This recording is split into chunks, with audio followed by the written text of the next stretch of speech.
नमस्कार। तिरंगा अमृत अमृत तिरंगा में आपका स्वागत है। आज़ादी के 75 वर्ष हम अमृत महोत्सव के रूप में मना रहे हैं। घर घर तिरंगा का आह्वान ही नहीं कर रहे हैं, बल्कि लोग सेल्फी ले करके अपने सुपरिचितों को भेज करके एक नया प्रेरणा का स्रोत पैदा कर रहे हैं। एक अद्भुत माहौल है राष्ट्र का, संस्कृति का, सभ्यता का, अपनी परंपरा का। और इसी बीच हमने भी एक नया आत्मचिंतन शुरू किया है। हमने इन दिनों ये जानने का प्रयास किया है 75 वर्षों में हम कहाँ, कैसे, कितना बढ़े हैं, हमें और क्या करना होगा, और क्या 75 वर्षों में हमसे कहीं कोई चूक हो गई है।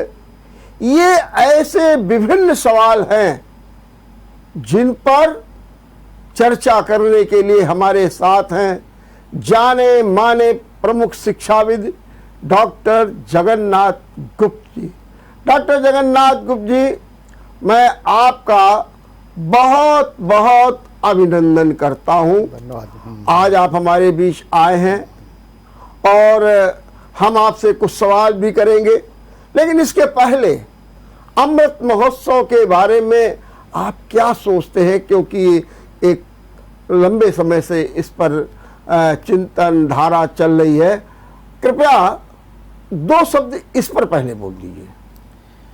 आप रमेश जी, बहुत बहुत आपका धन्यवाद। आपने मुझे आने के लिए कहा।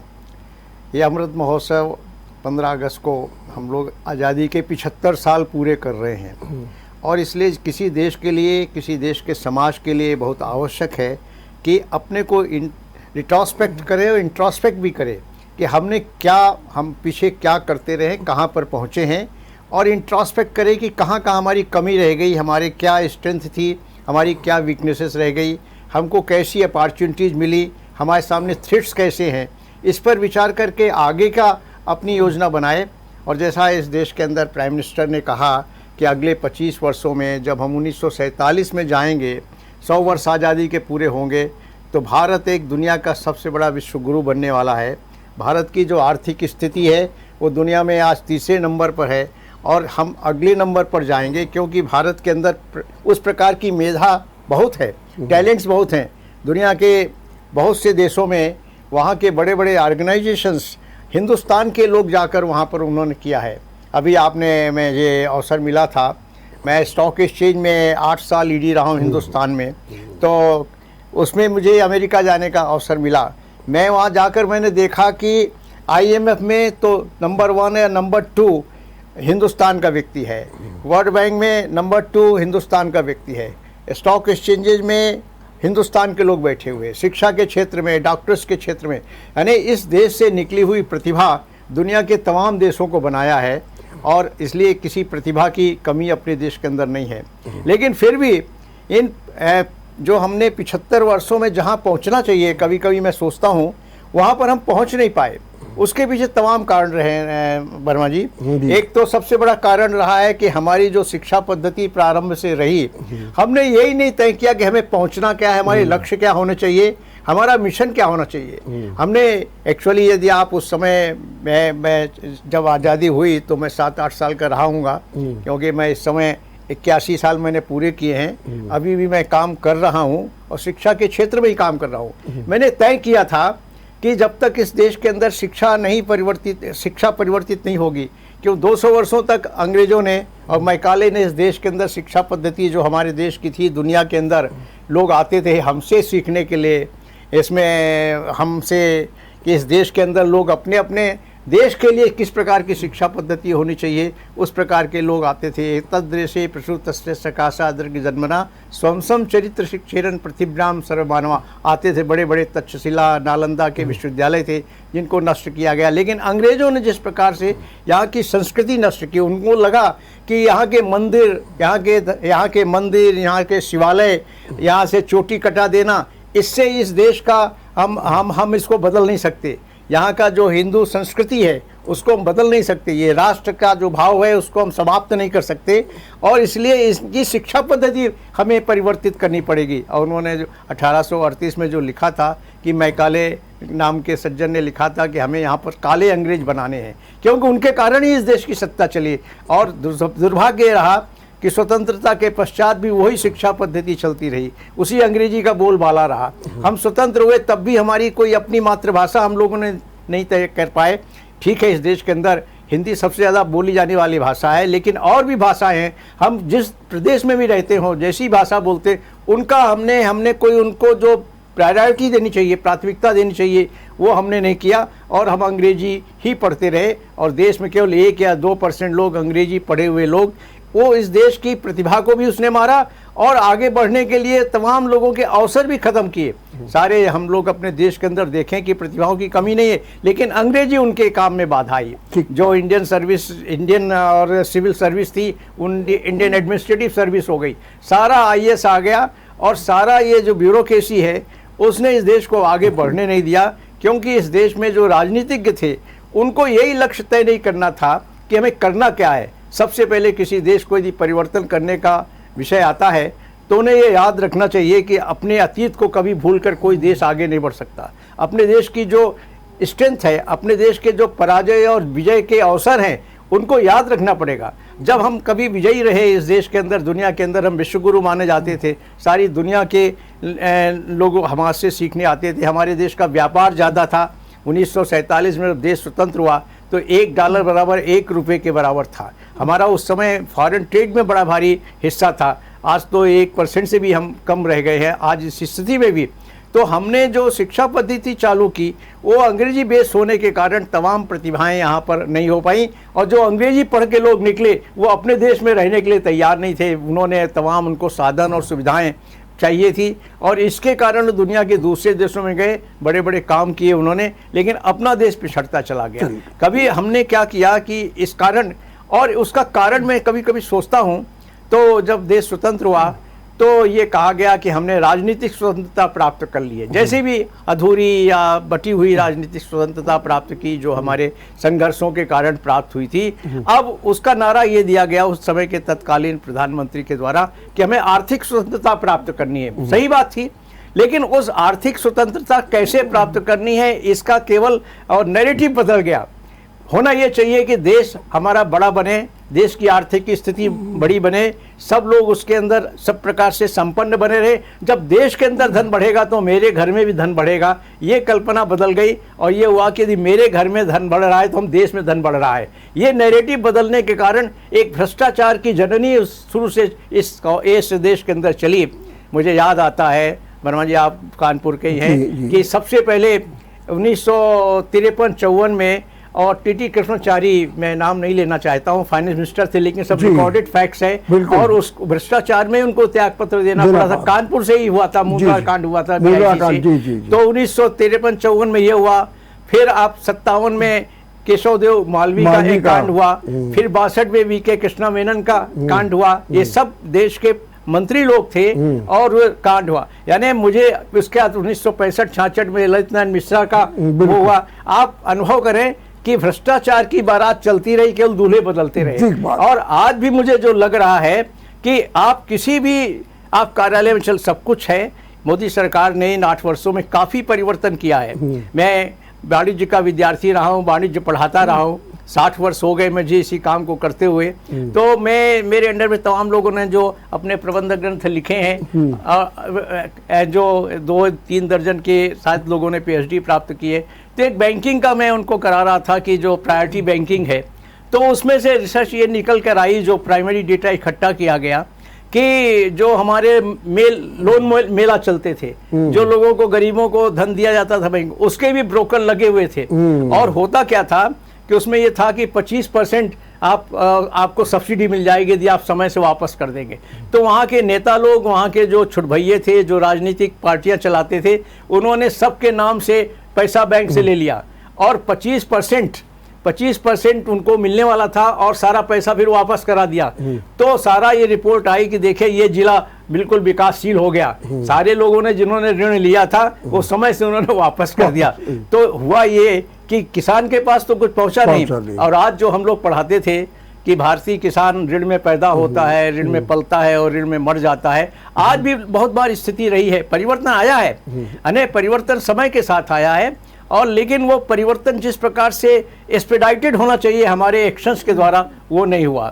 हम लोग चाहते क्या है, हम लोग चाहते 135 करोड़ का ये देश है, और भगवान की कृपा से सबसे बड़ी डेमोग्राफिक और हमारे पास एक एसेट है। आज 50-60 करोड़ लोग 35 साल से और 50 साल की उम्र के हैं, और दुनिया के बाकी देश बूढ़े हो रहे हैं। जापान बूढ़ा हो रहा है, अमेरिका बूढ़ा हो रहा है, जीवन उनके बढ़ रहे, हमारे यहाँ भी बूढ़े होते जा रहे हैं, लेकिन हमारे यहाँ अभी भी यंग जनरेशन है। लेकिन आज सबसे बड़ी समस्या क्या हो रही है, इन 75 वर्षों के बाद भी हर राजनीतिक पार्टी और बेरोजगारी, और इसी की बात एम्प्लॉयमेंट, बेरोजगारी की सबसे बड़ी बात करता है कि बेरोजगारी है, हमको काम नहीं मिल रहा है, महंगाई है, बेरोजगारी है।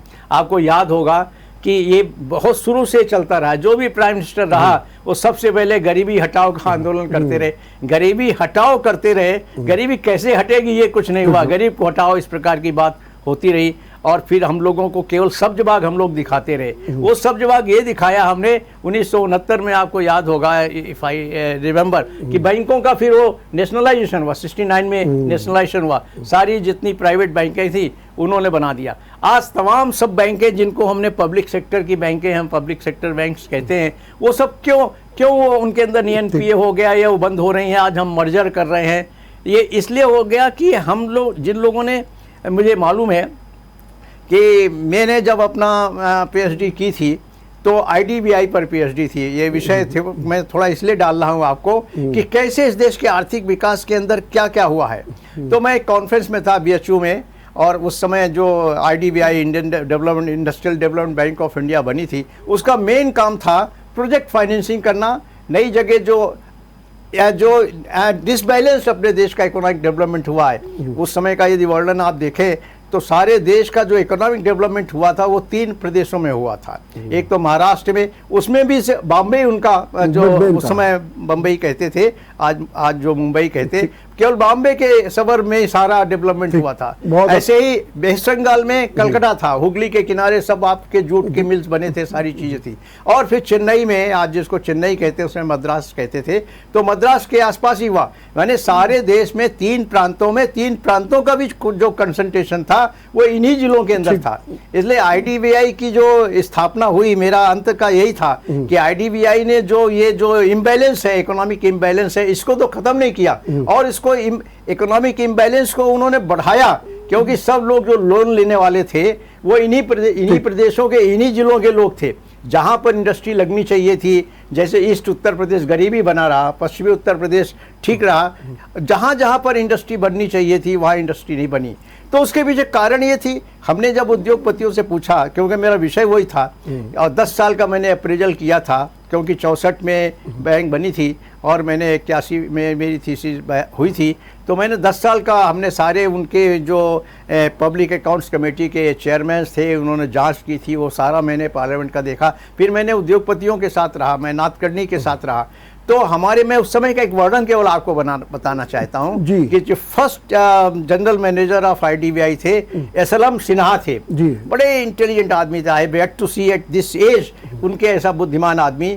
तो उन्होंने फर्स्ट जनरल मैनेजर के नाते उन्होंने रिजाइन किया।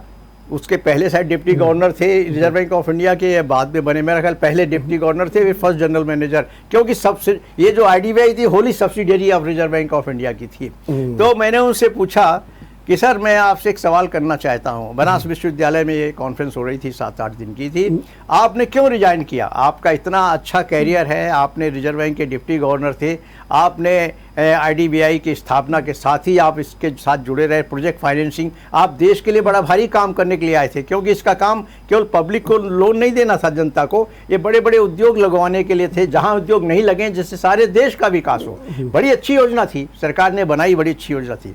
तो उन्होंने कहा, ऐसा आपने बड़ा साफ साफ प्रश्न पूछा है, पॉइंट ब्लैंक प्रश्न पूछा, तो मैं पॉइंट ब्लैंक आपको उत्तर दूंगा। अंग्रेजी में बात हो रही थी।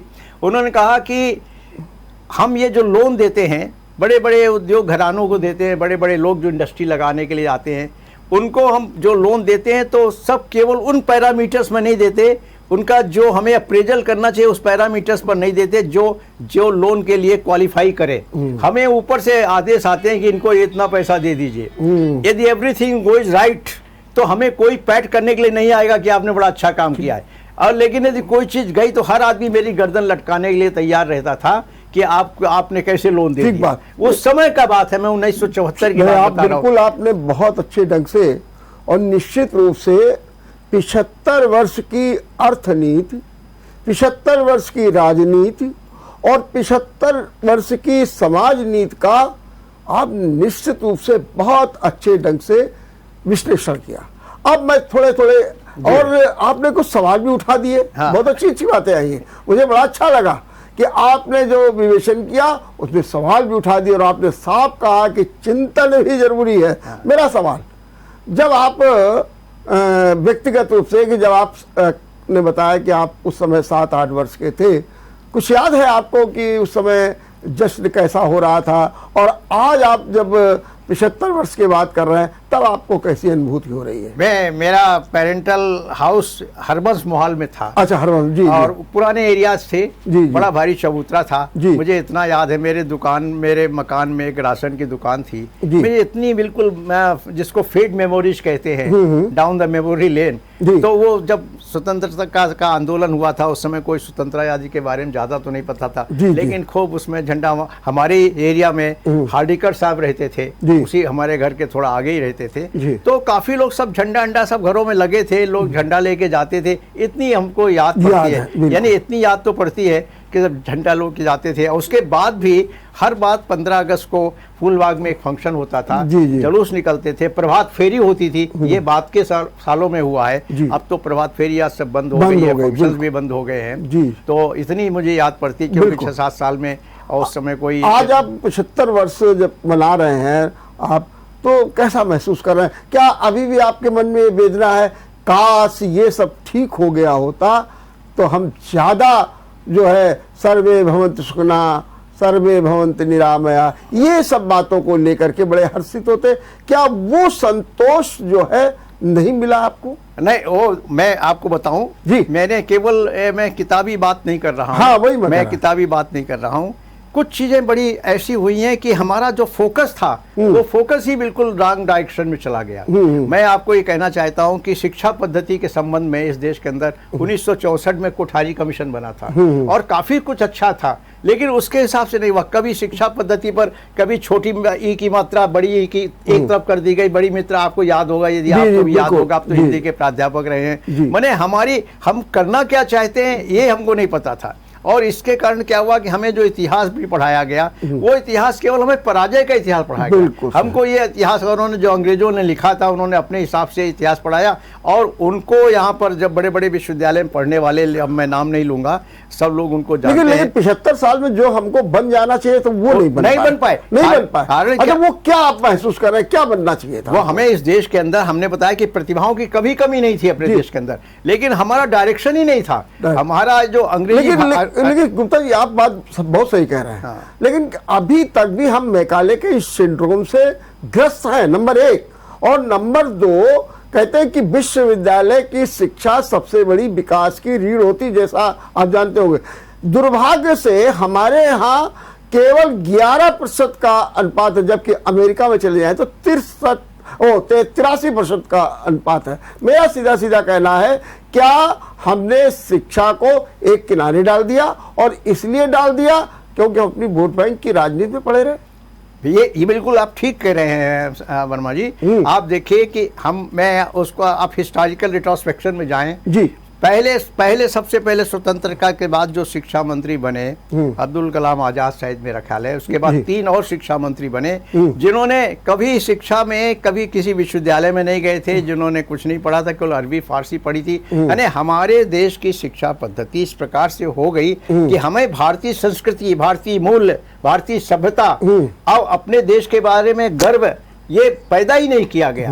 हम केवल क्लर्क बनने के लिए यही हमको बनाया गया। हम केवल व्हाइट कॉलर क्लर्क हमको बनाने के लिए, हमें ज्यादा से ज्यादा जो बहुत ज्यादा पढ़ लिख गए, जो संपन्न लोग थे वो विदेश में जा गए। उनका एक पहला लक्ष्य होता था कि मुझे IAS बनना है या ICS बनना है, लेकिन अब आप अभी भी देख लीजिए कि अभी भी जो निकल रहा है शिक्षा पद्धति से, जो निकल रहे हैं, मैं इस समय यदि आप बात करें विश्वविद्यालयों की, तो आप ये देखें कि अब शिक्षा का प्रसार करने के लिए लगभग उत्तर प्रदेश के लगभग हर जिले के या 2 जिलों के बीच में एक विश्वविद्यालय बना है। नाम विश्वविद्यालय है, हमारी वहाँ फैकल्टी नहीं है, साधन नहीं है, इंफ्रास्ट्रक्चर नहीं है। और आप देखिए जो हमने हायर एजुकेशन सर्विस कमीशन बनाया है, इसके पहले, इस सरकार के आने के पहले कितना भ्रष्टाचार था। आप देखिए यहाँ पर जाति प्रथा, जब राजनीति में जाति प्रथा आ गई तो सारी चीजें जाति के आधार पर हो गई इसी प्रदेश के अंदर। और 60 लोग जब पब्लिक सर्विस कमीशन के देखें, एक ही जाति के लोग 58 लोग 55 लोग एक ही जाति के लोग चुने जाते थे। इस प्रकार की जब हुआ तो एक प्रतिभा को, जिसको कहते हैं, नकारने का काम हुआ। आपने पैसे खर्च किए, आपने पॉलिटिकल सिस्टम्स के आधार पर, अपने संबंधों के आधार पर प्राप्त कर लिया। ऐसा व्यक्ति जब शिक्षक बनता है तो वो पूरी पीढ़ियों को लेकिन हमको लगता है ये जो शिक्षा में व्यवसायीकरण आ गया, या सेल्फ फाइनेंस जिसको हम लोग सीधे बड़े सुंदर शब्दों में कहते हैं, उसने तो और भी सब गड़बड़ कर दिया। आप देखिए ये शिक्षा पद्धति इस समय क्या हो गई है। एक जिसको कहते हैं, इस देश में 10% लोग जिनके पास कुछ पैसे हो गए जी, उनके लिए शायद शिक्षा पद्धति, उन्होंने बड़े बड़े ऐसे स्कूल खोले। वो केवल शिक्षा पद्धति के लिए नहीं थे, वो पैसा कमाने के भी साधन बने हुए हैं। मैं आपको ये कहना चाहता हूँ, आज परिवर्तन आ रहा है। आज इतने वर्षों के पश्चात नेशनल एजुकेशन पॉलिसी एनईपी जो आई है, उसके अंदर लोगों को स्किल बने, लोगों के अंदर केवल डिग्री के पीछे न भगे, केवल हम नौकरी के पीछे न बने, हम एम्प्लॉयमेंट देने वाले हों, इंडस्ट्रीज बने, एंटरप्रेन्योर्स बने, हम आगे काम करें। आज क्या हो रहा है, बेरोजगारी है। बेरोजगारी का मतलब केवल है कि सरकारी नौकरी हमें मिलनी चाहिए, अदरवाइज बेरोजगारी है। मैं आपको इस विषय पर और पीछे ले जाना चाहता हूँ 1964 में। आप विचार करिए कि इस देश के अंदर जितने पब्लिक सेक्टर और इंडस्ट्रीज है, ऑर्गेनाइजेशन बने, सब 64 और 66 के बीच में बन गए। LIC बना और ये आपका IDBI बना, जहाँ हिंदुस्तान में जो हिंदुस्तान के और जितने इंडस्ट्रीज हैं वो सब 64-66 के बीच में बने। इसके बाद आप भेल बना। आप बताइए कि कौन सी नई इंडस्ट्री सरकार ने लगाई, तो सारे जो एम्प्लॉयमेंट होने थे उस समय तक तो हो गए। और इसके बाद तो क्या आप जो बात अभी, एक बात अभी आपने और कह दी कि हर व्यक्ति महंगाई और बेरोजगारी की बात करता है, तो क्या इस देश की समस्या महंगाई बेरोजगारी नहीं है? क्या उसका कोई विकल्प है क्या?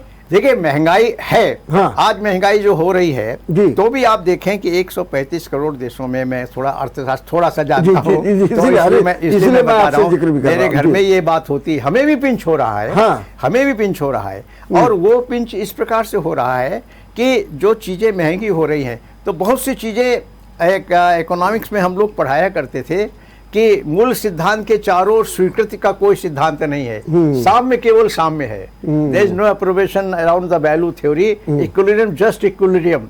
ये आपने कह दिया कि 20 रुपए किलो सरसों का तेल बिकेगा, कैसे बिकेगा? ये तो पैदा ही नहीं हो रहा है, पैदा ही नहीं हो रहा है, कैसे बिकेगा? तो इस कारण से सारी दुनिया में जो महंगाई, यूक्रेन और रूस का जो हुआ, उसके कारण तमाम हुआ। लेकिन बेरोजगारी को किस, बेरोजगारी देखिए मैं आपको जो बता रहा हूँ, बेरोजगारी के लिए आप जाइए, मेरा काफ़ी इंटरेक्शन रहा है। मैंने कहा कि मैं 8 साल तक स्टॉक एक्सचेंज का आईडी रहा हूँ, देश के बड़े बड़े उद्योगपतियों से मेरे संबंध रहे।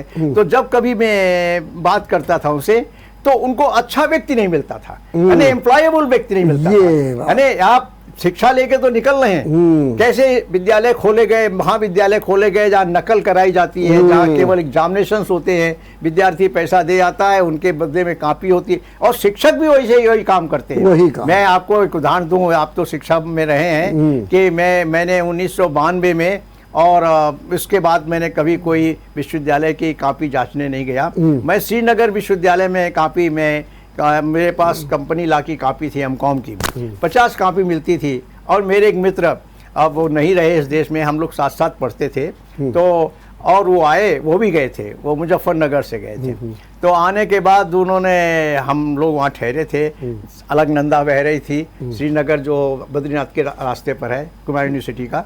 तो 10 बजे से ले 4 बजे तक कॉपी हमें जांचनी चाहिए थी, 50 कॉपी, क्योंकि एमकॉम की कॉपी थी। तो वो हमारे जो मित्र महोदय थे, हमारे सहपाठी थे, तो आए, उन्होंने मेरा नाम लिया कि जगन्नाथ तुम अभी तक कॉपी जांच रहे हो, 1 घंटे 1.5 घंटे के बाद खत्म करो यार। हमने भाई कैसे काम है, मैं तो 10 कॉपी जांची, तुम 60-50 कॉपी जांचा है कि हम जांचा है? क्या करते थे, मैं आपको बता रहा हूँ, आप हंसेंगे कि वो कॉपी का पन्ना ही नहीं खोलते थे। और ऊपर नंबर रखे थे, जो केजिंग थे, तो स्टेटिस्टिक्स के आदमी थे, उन्होंने बताया कि मैंने बना लिया कि 58, 59, 60, 61, 62, 62, 61, 60, 59 देंगे, और इसके कारण कोई एक जल्दी फेल नहीं होगा।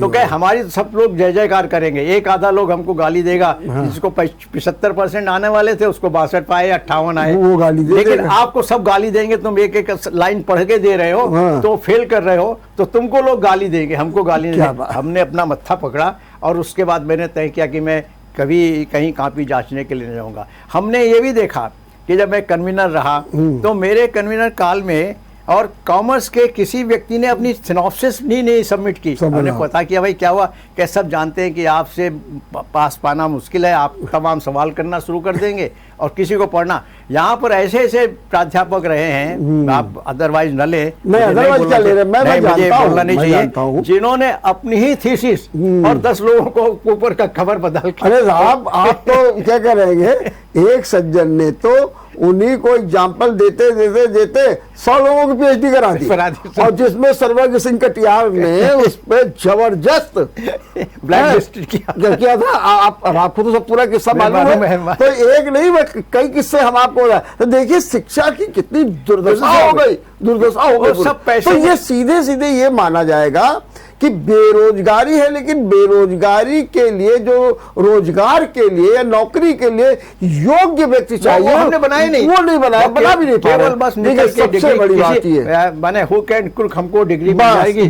और आप देखिए शिक्षक है, आप बीएड के लिए क्या होता है, बीएड के लिए जो अभी 1 साल या 2 साल का होता था, तो विद्यालय में जाए, पढ़ाए और ट्रेनिंग करे, वो क्या होता था कि ले लेते थे ऐसे गांव के, उसमें जाने नहीं पड़ता था, एक बार भी ट्रेनिंग नहीं होती थी, बस पैसा दे आते थे उनको। और ऐसा व्यक्ति जब शिक्षक बन के जाएगा, तो उसका काम फिर शिक्षा देने का तो रहा नहीं, उसका काम हंटिंग करने का था, पैसा कैसे पैदा होगा। स्कूल में न पढ़ाने के बजाय वो कोचिंग करता था, मुझसे लोग नाराज रहते थे, वो कोचिंग करता था, अपने घर में पढ़ाता, स्कूल में नहीं पढ़ाता था। एक लाइन हम आपसे और इस पर भी थोड़ा सा कि आज जो महाविद्यालयों की दशा है और लगभग विश्वविद्यालयों की, वहां पर अब स्टूडेंट्स ही नहीं आते हैं, और कहीं न कहीं स्टूडेंट्स की जगह क्या टीचर भी नहीं आते। ये जो परिदृश्य पैदा हो गया है, इसको आप किस रूप में देख रहे हैं? मैं ये देख रहा हूँ जी कि हमने ये विषय मेरा बड़ा प्रेम है। मैं उनसे कहता था, वो हमारे तमाम विद्यार्थी जो हमने पढ़ाए थे, वो कॉलेज में रहे, वो भी रिटायर हो गए, तो मैं कहता था यार तुम ये तो पढ़ाते क्यों नहीं, जाते नहीं क्लास में? तो कैसा लड़के नहीं आते क्या, टेबल और डेस्क को पढ़ाएं? तो मैंने उनको कहा कि जब आप पढ़ाते ही नहीं है तो लड़का बेवकूफ तो है नहीं, ये आधा लीटर पेट्रोल जला के आ रहा है या साइकिल से आ रहा है। आप क्या बैठे रहते हैं, शुरुआत में क्या करते हैं कि थोड़े दिन तो क्लासेस हुए, इसके बाद आप कुर्सी डाल के बैठ जाते हैं और क्लास का घंटा बजा आप जाते नहीं हैं। आप मैं तमाम जब मैं इंटरव्यू लेता था तो मैं कहता था अच्छा बताओ अपने कोर्स के अलावा तुमने एक भी किताब जो पढ़ी हो? कोई किताब नहीं पढ़ी है। जो उनका कोर्स है वो किताब लेके चले जाते थे और वो अपना बाची आते थे। तो हमने कहा लड़का क्यों पढ़ेगा, आपके क्लास अटेंड क्यों करेगा, क्योंकि आपके अंदर कुछ नया है ही नहीं, कुछ पढ़ने की कोशिश ही नहीं कर रहे।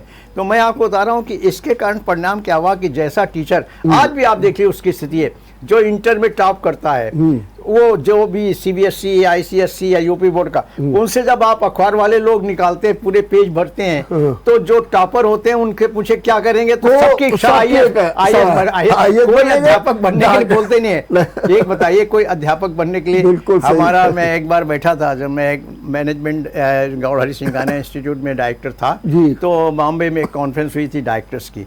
तो मेरे बगल में मिस्टर, मुझे याद है कि शायद मिस्टर ढोलकिया बैठे थे, अहमदाबाद के, IIM अहमदाबाद के। तो बात ऐसे होने लगी, कैसा हम जिनको पढ़ा के निकालते हैं उनको तो 2 करोड़ का पैकेज मिल रहा है और हमको वही यूजीसी का जो ग्रेड है 700 से 1600 का ग्रेड मिल रहा है।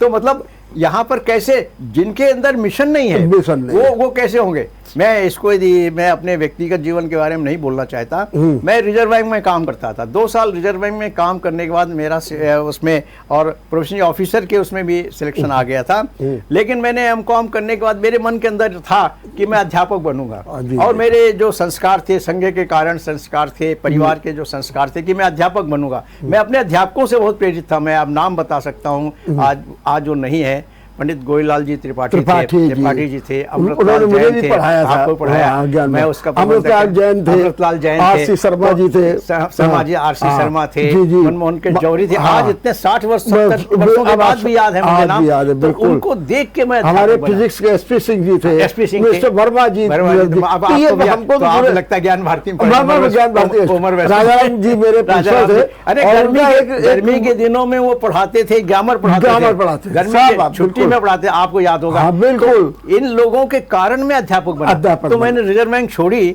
और मैं जाके 250 रुपए में पोस्ट ग्रेड कॉलेज में लेक्चर हुआ। 250 प्लस 15 रुपए मिलते थे उस समय, 800-900 रुपए भी शायद हो गए थे।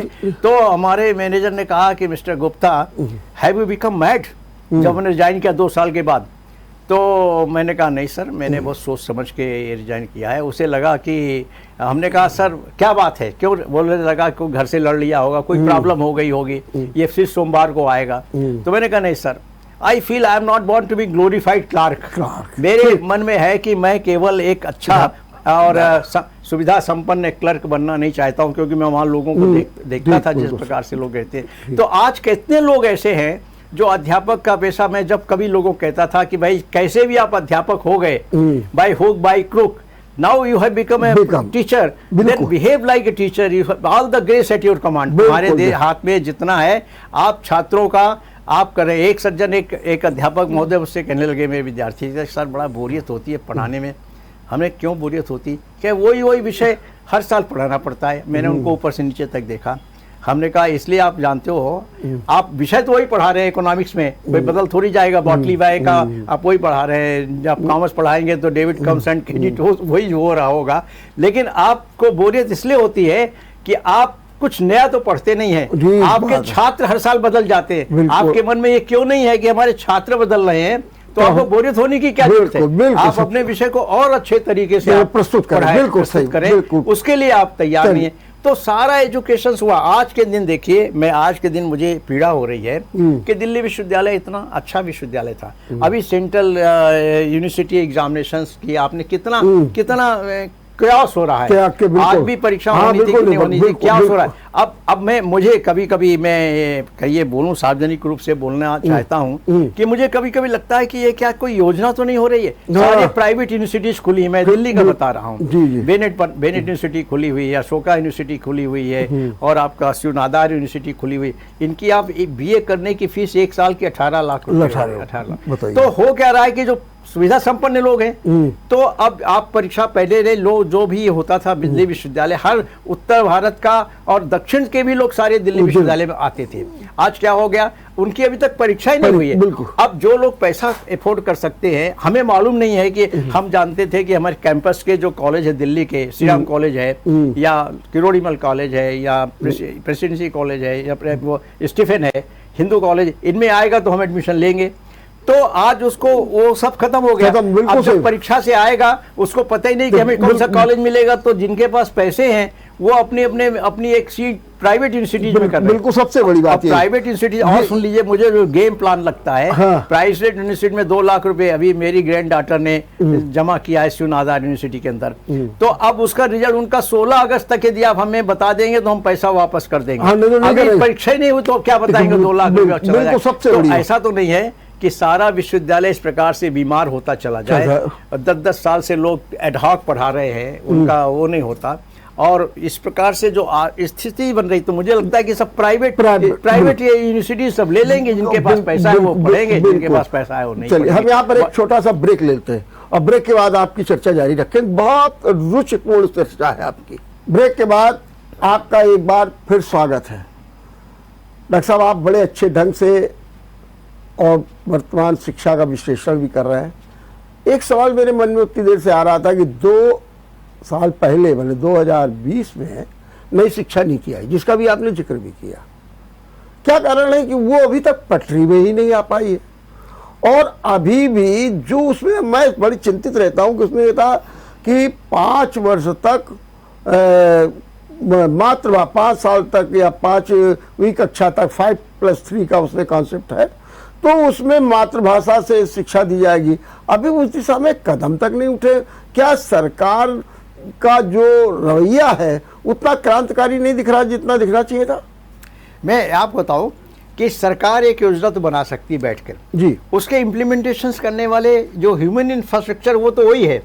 उसकी जब तक माइंडसेट नहीं बदलेगा तब तक कैसे होगा। यानी सबको ये हुआ कि इनको स्किल कराया जाएगा, स्किल सिखाने वाले लोग चाहिए, उसके लिए ईमानदारी से जुटने वाले लोग चाहिए, केवल कागजी कार्रवाई करने के लिए नहीं है। इसलिए जो हर चीज़ की योजना जो बनी उसका इम्प्लीमेंटेशंस नहीं है। हम अपने देश के अंदर देखें कि जो भ्रष्टाचार चल रहा है, इस प्रकार की चीज़ें चल रही हैं, लोग काम नहीं करना चाहते। कोई भी सरकार दुनिया की आ जाएगी तो वो सरकार कुछ काम नहीं कर सकती यदि हम ही काम नहीं करना चाहेंगे। आप किसके किसके पीछे बैठा लेंगे, आप किसके किसके पीछे वो करेंगे। जब राजनीतिक नेता ये कहना शुरू कर देंगे, भ्रष्टाचार करेंगे कि भाई मैं ना CDI CIB ना CBI से जुड़ता हूँ, ना ED से जुड़ता हूँ और मेरे घर में आके ऑफिस बना लें। जब आप राजनीतिक आदमी तो छोटा आदमी तो सोचता है कि जब ये नहीं डरते तो हम ही क्यों डरे, हम ही क्यों डरे। इस प्रकार से ये सब देश के अंदर हो रहा है और किस प्रकार से इसको हम जिसको कहते हैं स्केटल करें। अब नई चीज़ें, जब नई शिक्षा पद्धति आई है कि लोग अपना सीखें, लोग वोकेशनल एजुकेशंस लें और जाकर काम करें। क्योंकि मैंने बताया सारी समस्या है केवल डिग्री तो ले लिया लेकिन आप किसी लायक नहीं, किसी काम करने लायक नहीं, एम्प्लॉयबल नहीं है तो आदमी कैसे काम कर। आप आदमी इंडस्ट्रीज वाला आदमी नहीं लगता है कि फिलहाल इस नई शिक्षा नीति से अपने देश को कोई लाभ होने वाला नहीं लाभ होगा। देखिए होगा, लाभ होगा निश्चित रूप से। देखिए परिवर्तन तो आ रहा है। देखिए ट्रांसफॉर्मेशन जब होता है वर्मा जी तो उसमें समय तो लगता है। आप अपने घर का यदि रिपेयर करा रहे हैं, रिन्यूअल करा रहे हैं तो 2 साल लग जाते हैं। यानी किसी आदमी के देखिए व्यवस्थाओं के परिवर्तन करने के लिए मानसिकता परिवर्तन करना बहुत जरूरी है। केवल आप डंडे के बल से परिवर्तन नहीं कर सकते। जो पढ़ाने वाले लोग हैं, जो विश्वविद्यालयों में हैं, आप देखिए बहुत इस देश पे चलता रहा है। मैं आप भी विश्वविद्यालय में जुड़े रहे, मैं भी जुड़ा रहा हूँ। कोई जितना पुराना आदमी हो जाता है वो कोर्स ही नहीं परिवर्तन करना चाहता। हाँ, वो ही पुराना, क्योंकि उसको पढ़ना पड़ेगा, उसको करना पड़ेगा। आप ये जो आज सारी पीढ़ी है, ये नए लोग आ रहे हैं, काम करेंगे लेकिन इट विल टेक टाइम। हमें उसके साथ आगे बढ़ना पड़ेगा। जो हम परकोलेट हो रहा है, जो विश्वविद्यालय है, विश्वविद्यालय के बाद जो कॉलेजेज है, जो महाविद्यालय, उसमें जब तक इस प्रकार के इनलाइटनमेंट नहीं आएगा, जागरूकता नहीं पैदा की जाएगी कि हम जो काम कर रहे हैं वो केवल धंधे के लिए नहीं कर रहे हैं, हम इस पीढ़ी को बनाने के लिए कर रहे हैं। जब तक ये नहीं होगा तब तक ये कुछ नहीं होगा। और अंग्रेजी हो क्या रहा है आप ये बताइए। आज ये प्राइमरी स्कूल में एक अध्यापक को 50,000 रुपये मिल रहा है ना। अब फिर भी नहीं पढ़ा, बच्चों को लोग पढ़ाने के लिए वहाँ नहीं रखते। जहाँ पर इतनी फीस पड़ रही है, हम नाम में क्यों लूँ, तमाम जो पब्लिक स्कूल्स हैं जहाँ लाखों रुपया और केवल एडमिशन में पढ़ रहे हैं, वहाँ क्यों भेज रहे हैं। हो क्या रहा है कि ऐसी समाज के अंदर एक वास्तविक बना दी गई है कि जो इन स्कूलों में पढ़ेगा उसी को नौकरी मिलेगी। तो जो एक चपरासी भी है, जो रिक्शे वाला भी अपना पेट काट के इन स्कूलों में पढ़ाता है, वो बच्चे नहीं जा पाते, लेकिन उसका जिंदगी उसी में केवल लगी रहती है। क्या कि कुछ देश के अंदर 10% लोग जिनके पास पैसे हो गए, उनके लिए अंग्रेजी स्कूलों में पढ़ाना ये स्टेटस सिंबल हो गया है। वो कभी भी अपने घर में बच्चे को काहे को बोलते हैं, गरीब, ओके, हेलो, हाय, जो हैंग्स एंड स्लैंग्स बोलते हैं, जो अंग्रेजी में ही बात करते हैं। मैं आपको एक बहुत पुराना उदाहरण बताऊं। मेरी श्रीमती जी कलकत्ते से आ रही थी और फर्स्ट AC में या सेकंड AC में था, आमने सामने थी। और एक, मैं वो नाम नहीं लूँगा, एक बड़ा भारी है यहाँ पर एक छोटा स्कूल चलता है जिसमें कानपुर के जितने बड़े लोगों की गाड़ियाँ और बच्चे वहाँ पढ़ने के लिए जाते हैं। तो उसको वो वहाँ पर उनके सामने वाली सीट में, तो उसके छोटा सा नया बच्चा 3-4 महीने का था, वो रो रहा था। तो रो रही थी, आज रो रहा था, तो baby don't cry, baby don't cry. तो मेरी श्रीमती जी आल्दो अंग्रेजी की प्रोफेसर करके रिटायर हुई है, तो उनको बर्दाश्त नहीं हुई। तो उनका, भाई तुम बेबी डोंट क्राई, तुम बच्चे को अपनी भाषा में क्यों नहीं समझाती। तो उसने कहा कि मैं शुरू से इसलिए अंग्रेजी बोलती हूँ कि जिससे इसको अंग्रेजी इसकी मातृभाषा बन जाए। जब ये भाव चलता है तो आप ये आज देखिए, जितने बड़े घरों के बच्चे हैं उनको आता कुछ नहीं है, लेकिन उनके गर्व अभिमान पैदा हो जाता है, मैं जयपुरिया में पढ़ रहा हूँ, मैं मेथडिस्ट में पढ़ रहा हूँ, मैं यहाँ पढ़ रहा हूँ। इसके कारण समाज से कटते चले जाते हैं। आप देखिए इंटरमीडिएट पढ़ने के बाद वर्मा जी, जो अच्छे बड़े घरों के बच्चे अपने कानपुर में रहने ही नहीं चाहते, बिल्कुल वो सब दिल्ली में जाएंगे, बेंगलोर जाएंगे, मद्रास जाएंगे। इसलिए नहीं जाएंगे कि उनको बहुत पढ़ाई करनी है उनको, क्योंकि अब वो घर में रहना चाहते हैं। परिवार परंपरा टूट रही है, परिवार आपस में टूट रहे हैं, न्यूक्लियर फैमिलीज हो रही हैं। और ये जो आज का ये आपका मोबाइल और इंटरनेट आ गया है, इसने जहाँ पर हमारे लिए बहुत सुविधाजनक है, वह इसने हमको हमारी पीढ़ी को चौपट करने का पूरा काम कर रहा है। मैं बड़े इसको गंभीरता के साथ कह रहा हूँ। इस मोबाइल ने बहुतों की जिंदगी को नरक बना रहा है। बिल्कुल सही आपने। हमने इंटरनेट में दुनिया की सारी जो चीजें हैं वो जो देखनी चाहिए वो तो हम देखते नहीं हैं। आपका घर टोटल वाईफाई हो गया है, हर कमरे में आपके पास गैजेट्स हो गए, टीवी लगा हुआ है। हम लोग कभी पढ़ते थे तो 4 भाई थे तो 2 कमरों में रहते थे, तो लगता था कि पढ़ाई नहीं होती। हमारे पास भगवान ने दे दिया तो सबके लड़कों के लिए अलग कमरे हो गए। हम उसमें जाते ही नहीं है। वो करते क्या है, कितनी देर वो रात में कितनी देर तक मोबाइल देखते हैं। वो कह रहा है जब लड़का बिगड़ जाता है तब तो आप समाज को गाली देते हैं। मैं एक उदाहरण देना चाहता हूं। मैं कभी अध्यापक रहा हूं तो देता रहा हूं, बड़े लोगों के लिए मैं कहता रहा हूं। मैं तो कहते ही रहा हूं कि आपने 16 साल के बच्चे को मर्सिडीज गाड़ी पकड़ा दी तो जनरलगंज में थोड़ी चलाएगा वो तो कोई लॉन्ग ड्राइव में जाएगा। जब जाएगा को एजुकेशन से तो उसके दोस्त उसके साथ जाएंगे। उसके दोस्त पहले बॉयज होंगे, फिर गर्ल्स भी होंगी, फिर दूर जाएंगे तो कोका कोला पिएंगे, फिर धीरे से बियर पिएंगे, इसके बाद शराब पिएंगे। फिर जब कुछ गड़बड़ हो जाएगी तो आप सारी दुनिया को, समाज को गाली देंगे। तो हम क्या कर रहे हैं, हमें खुद सोचना पड़ेगा। हमारे पास पैसा है, इस पैसे का उपयोग इस तरीके से ना हो कि हमारे बच्चे बिगड़ रहे हैं। हमें कभी कभी कहा करते हैं कि हमारा प्यार और जो love and affection is being substituted by costly gift. अब उसने 1000 रुपये मांगे, आपने 2000 का नोट दे दिया। आपने इन्हें पूछा क्यों जरूरत है, कहाँ जा रहा है। आप जब रेप पार्टीज होती सब पकड़े जाते हैं, जो ये होते हैं, ये क्यों हो रहा है। ये इस समाज में एक्चुअली क्या हो गया है कि अंग्रेजी शिक्षा ने हमारे ऐसे सारी चीजें, हमारे सारे मूल बिंदुओं को उसने चौपट कर। इसलिए जब तक अपनी भारतीय भाषा में, मातृभाषा में शिक्षा नहीं होगी जब तक ये हम कर नहीं सकते। अपने देश का इतिहास न पढ़ाया जाए, अपने देश के ऐसे लोगों के, अपने देश के अंदर इतिहास क्या पढ़ाया गया। शिवाजी पहाड़ी चूहे थे, ये आपके भगत सिंह और ये सुखदेव और राजगुरु ये सब आतंकवादी थे। हम लोग ये पढ़ाएंगे यदि तो क्या होगा। अपने देश के गरिमा के चित्र नहीं पढ़ाना चाहते कि इस देश के अंदर किस किस प्रकार का था, कैसी कैसी प्रतिभाएं थी, शून्य का यहाँ पर और आविष्कार हुआ। ठीक बात। लेकिन एक बार डॉक्टर साहब मैं आपसे जानना, अभी आपने बातों बातों में कहा संघ के संस्कार और उनकी प्रेरणा से आप अध्यापक भी बने।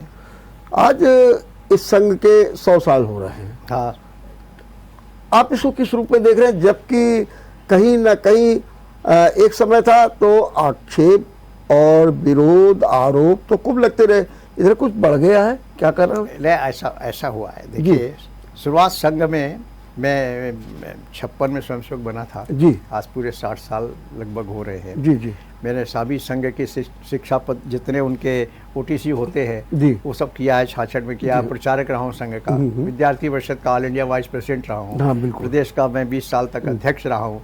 तो मेरे संघ के संस्कार थे, इसीलिए मैं अध्यापक भी बना। अब आप मुझे ये बताएं, एक सामाजिक संस्था 100 साल से चलती चली आ रही है। जी। समय के साथ तो परिवर्तन होगा ना, और जो पीढ़ी बदल रही है, हमको भी जो लोग मिलते हैं वो समाज से ही तो मिलते हैं ना। पहले हम लोग पार्कों में जाके खेलते थे कबड्डी, आज कितनी पार्क रह गई। पहले हम नेकर पहन के जाते थे, तो संघ ने भी परिवर्तन किया, भाई नेकर पहन के आपको चलने में, तो फुल पैंट बनाया। हम लोग वो लॉन्ग बूट एंड पट्टी लगाते थे।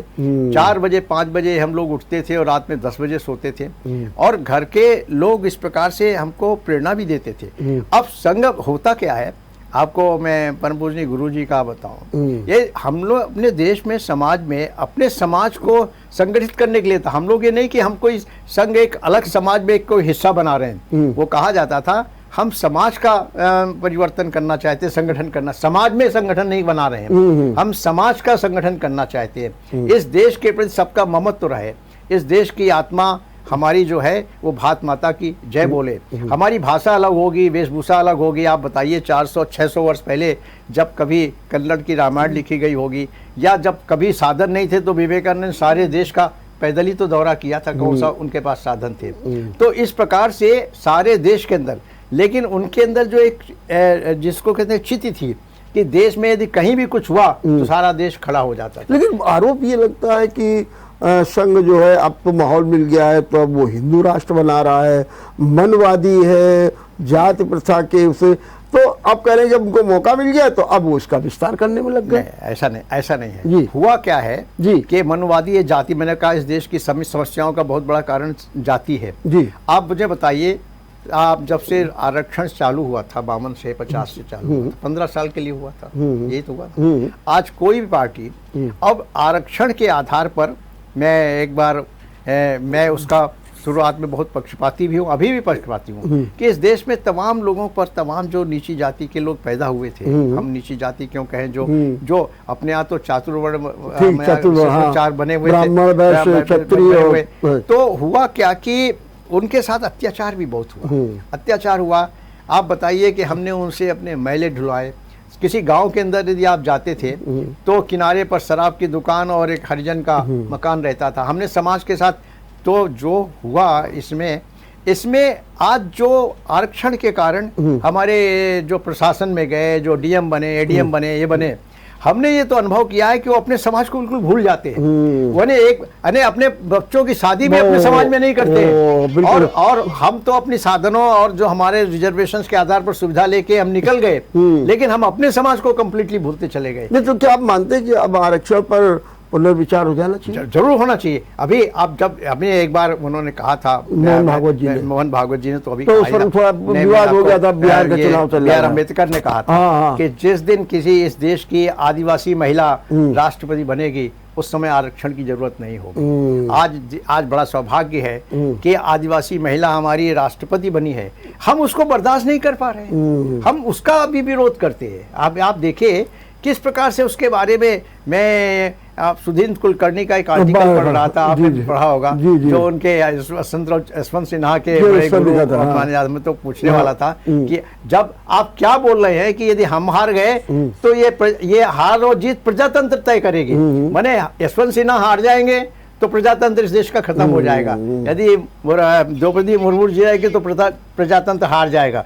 इस प्रकार की भाषा हम लोग बोल रहे हैं। तो मैंने आरक्षण का पुनर्विचार होना चाहिए और सब लोगों को। लेकिन अब आरएसएस क्यों नहीं इसको खुलकर बात करती? होता क्या वही हो रहा है, किसी की हिम्मत नहीं पड़ रही है। एक बार मोहन भागवत जी ने कह दिया था बस, उसको अभी बात हो गई थी। यदि हम पुनर्निरीक्षण की बात करें तब भी वो राजनीति में है। देखिए किसी समय बात होती थी। एक बात और बार आरोप लगता है कि साहब आपने 52 साल तक झंडा नहीं फहराया और आज आप घर घर तिरंगा की बात कर रहे हैं। ये क्या मामला है? ऐसा नहीं है, आप पूरी हिस्ट्री पढ़िए। संघ के जो आद्य सरसंघचालक थे डॉक्टर हेडगेवार, उन्होंने 1921 के आंदोलन में जेल गए थे, 1923 के आंदोलन में जेल गए थे। और हमारा एक संगठन जो था, आप ये बताइए, ये तो देश में था ही नहीं कि आप राष्ट्रीय ध्वज कहीं अपने प्राइवेट उसमें लगा ही नहीं सकते हैं। ये तो जब नवीन जिंदल मुझे लेकिन बात तो ये थी कि अगर राष्ट्रीय पर्व है तो राष्ट्रीय पर्व लोग लगाते। देखिए ऐसा है ना, ये ऐसा कुछ नहीं है, ये राजनीति से प्रेरित ये बात प्रेरित बात हो रही है। और इसके बाद हो क्या रहा है कि आज हो क्या रहा है, अब ये 100 साल संघ के होने वाले हैं। आप देखिए इतना बड़ा संगठन हो गया है। पहले कोई सोचता नहीं था संघ के बारे में, क्योंकि उसकी शक्ति इतनी ज्यादा नहीं थी, इतनी शक्ति नहीं। जब शक्ति ज्यादा नहीं थी किसी को चिंता नहीं थी। अब आज यहाँ की देश की राजनीति संघ के कांड तय होती है। उनको लगता है कि संघ यदि किसी के साथ रहेगा तो वो पार्टी आएगी, उनका संगठन है। और ये तो आप निश्चित मानिए शुरू में 50, 52, 51 तक संघ ने कभी राजनीति में 52 के पहले नहीं किया। और मुझे याद है कि राजनीति तो ऐसी होती है, ये ऊंट की सवारी भी होती है, जो बैठता है वही ऊंट चक्की चलता है। लेकिन क्या जो कभी कभी संघ को अपना फैसला वापस लेना पड़ता, कभी कभी परिस्थितियां जैसे कि अभी जैसे आरक्षण पे उन्होंने कहा और फिर बैक में आ गया है। जब हर चीज, अब मैं बहुत कैंडिडली आपको ये कहना चाहता हूँ, बड़ी स्पष्टता कहना चाहता हूँ, संघ में भी शुरू में का आप संघ के जो राजनीति में जब पहले जनसंघ की स्थापना हुई, यदि आप उस हिस्ट्री में जाएं, यदि आपके पास टाइम हो, तो 48 में जो महात्मा गांधी की हत्या हुई तो संघ के 1 लाख लोग जेल में गए और एक भी आदमी ने ये बात नहीं कही राजनीति में जो था कि इसमें संघ का कोई दोष नहीं है, क्योंकि बाद में तो कपूर कमीशन ने सब ये कहा कि तो फिर ये हुआ कि यदि हमें राष्ट्र को सर्वांगीण विकास करना है तो राजनीति भी उसका एक पार्ट है। इसलिए हम लोग फिर संघ की जनसंघ की स्थापना हुई। लेकिन संघ अपना संगठन है और राजनीति अपने संगठन में, तो राजनीति में चलाने के लिए उन्होंने संघ के कुछ लोगों को, दीनदयाल जी को दिया, ऐसे लोगों को दिया। तो क्या आप मानते हैं कि 100 साल में परम वैभव की जो बात की जाती है वो प्राप्त कर ली जाएगी? नहीं, 100 साल में देखिए परम वैभव का मतलब ये है हाँ। कि हम सब लोग अपने आत्मनिर्भर बने, आत्मनिर्भर हाँ, भारत बने, वही। हमें विदेशों पर ना होना पड़े, हम अपनी शिक्षा की पद्धति पर हमारे देश लोगों को गाइड करें। उसमें हिंदू राष्ट्र नहीं है, हिंदू राष्ट्र भी आ सकता है। देखिए ऐसा ना, अच्छा। हिंदू राष्ट्र जो है, राष्ट्र एक जिसको कहते हैं इमोशनल इकाई है। हाँ, राष्ट्र कोई ये नहीं है, देश और राष्ट्र में अंतर होता है। देश के लिए तो जमीन का टुकड़ा चाहिए और लोग चाहिए, लेकिन राष्ट्र के लिए एक ही प्रकार के लोग चाहिए, उनकी भावनाएं एक चाहिए, और वो राष्ट्र कहीं भी रह सकता है। आप इजराइल को देख लिए, वहां से हटे भी तो दुनिया में जहां जहां गए अपने इजराइल के बारे में बात उसका करते अपना एक संविधान भी चाहिए, उसके लिए अपना संविधान, राष्ट्र के अभी लिए संत महात्माओं ने एक संविधान बना दिया है, बना था, किस प्रकार से हमें काम करना था, धर्म के 10 लक्षण दिए। क्या कुछ हो रहा है, कुछ हो पाएगा? हो पाएगा, देखिए परिवर्तन हो रहा है, परिवर्तन हो रहा है। देखिए परिवर्तन जो होता है, जो सामाजिक परिवर्तन होता है वर्मा जी, वो अरिथमेटिकल तरीके से नहीं होता, ठीक बात, वो ज्योमेट्रिकल तरीके से नहीं होता, यानी 2, 4, 8, 16 ऐसा नहीं होता।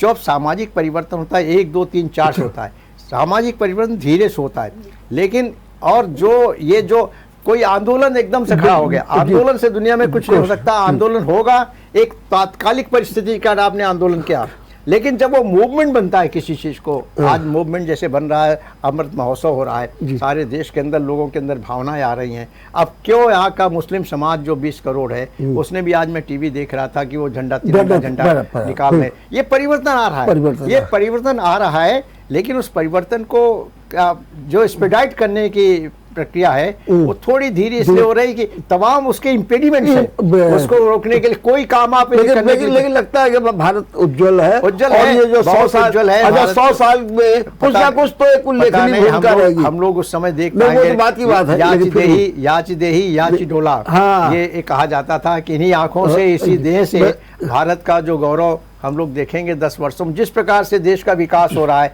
सड़कें बन रही हैं, कलवर्ट्स बन रहे हैं, निश्चित रूप से हो रहा है, ट्रेनें बढ़ रही हैं। ये जब तक नहीं होगा तब तक आर्थिक विकास नहीं होगा। जब ये होगा तब ये शहरों पर दबाव कम होगा। राधा कमल मुखर्जी ने एक बार लिखा था, उनकी अपनी पुस्तक में है कि द वर्कर्स, लेबर जो है, they are not pulled to the cities, they are pushed to the cities. वहाँ इतनी गरीबी है, वहाँ पर पानी नहीं है, वहाँ पर अस्पताल नहीं है, वहाँ पर किसी प्रकार की शिक्षा की पद्धति नहीं, इसलिए वहाँ से भगते। लेकिन फिर भी हमको आशावादी होना है, आशावादी, और परिवर्तन आ रहा है। आप देखिए, लेकिन थोड़ा सा धीमी गति है, धीमी गति हमेशा। देखिए जो परिवर्तन मैंने बताया ना, ये त्वरित परिवर्तन तो किसी आंदोलन में आ सकता है। समाज जब परिवर्तित करना चाहते, अभी मुझे एक बात कहनी है, जो लोग सुन रहे हो, वो बात ये कहनी, हम अपने मानसिक प्रदूषण को दूर करें, हम अपने मानसिकता को ठीक करें। हमें सफाई करनी है तो हम अपने घर की केवल सफाई न करें, हमारे मोहल्ले की भी सफाई हो। हम ये अनुभव करें कि हम ये जो भ्रष्टाचार कर रहे हैं, केवल हम अपना पेट नहीं भर रहे हैं, सारे समाज का पेट काट रहे हैं। जब तक ये भाव नहीं आएगा तब तक कोई भी सरकार आ जाए दुनिया की, हर आदमी को कुछ नहीं कर सकती। चलिए, बहुत बहुत धन्यवाद डॉक्टर साहब, आपने इतने सुंदर ढंग से और इतने व्यवहारिक तरीके से आपने उदाहरण देते हुए 75 साल का जो वर्णन किया है, अपने में अद्भुत है। मैं आपका एक बार फिर अभिनंदन करता हूँ, धन्यवाद देता हूँ कि आपने बहुत अच्छे ढंग से किया। और निश्चित रूप से डॉक्टर साहब की बात में बड़ा दम है। मानसिक प्रदूषण दूर कीजिए और भ्रष्टाचार से विरत रहिए और आत्मनिर्भर बन करके परम वैभव की प्राप्ति कीजिए। उम्मीदें हैं, आशा है, ठीक है, अभी हमारी गति धीमी है। देखते रहिए अमृत तिरंगा। नमस्कार। अगर आपको हमारा वीडियो पसंद आया हो तो हमें लाइक करें, सब्सक्राइब करें और ज्यादा से ज्यादा शेयर करें। और हाँ, बेल आइकॉन दबाना ना भूलें ताकि हर खबर का अपडेट आप तक पहुंचे तुरंत। आप हमें इंस्टा, ट्विटर और फेसबुक पर भी फॉलो कर सकते हैं। हमारी आईडी है @JMT News।